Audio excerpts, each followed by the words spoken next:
नमस्कार, मैं हूं विजयश्री और आप देख रहे हैं नुक्कड़ क्रॉनिकल्स। आज बात उस ऐतिहासिक मिशन की जिसने एक बार फिर इंसान के चांद तक पहुंचने के सपनों को नई उड़ान दी है। अमेरिकी अंतरिक्ष एजेंसी नासा ने अपने महत्वाकांक्षी आर्टेमिस सेकेंड मिशन को सफलतापूर्वक लॉन्च किया है। करीब 50 साल बाद यानी अपोलो 17 के बाद यह पहला मौका है जब इंसानों को चंद्रमा की दिशा में भेजा गया है। आज के इस विशेष कार्यक्रम में हम आपको बताएंगे कि यह मिशन क्यों खास है, इसमें कौन कौन अंतरिक्ष यात्री शामिल हैं और भविष्य में इससे क्या उम्मीदें जुड़ी हैं।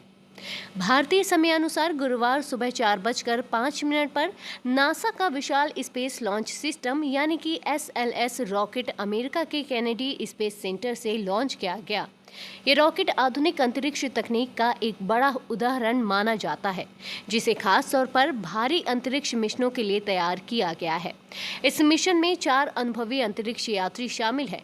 रेड वाइजमैन, जो इस मिशन के कमांडर हैं, विक्टर ग्लोवर पायलट की भूमिका निभा रहे हैं, जबकि क्रिस्टिना कोच और कनाडा के जेरेमी हंसेन मिशन स्पेशलिस्ट के रूप में इस अभियान का हिस्सा बने हैं।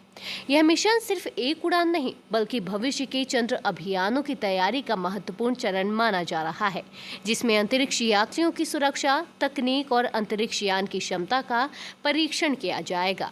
दरअसल आर्टेमिस सेकेंड मिशन नासा के बड़े आर्टेमिस प्रोग्राम का हिस्सा है, जिसका उद्देश्य 2020 के दशक के अंत तक इंसानों को फिर से चंद्रमा की सतह पर उतारना है।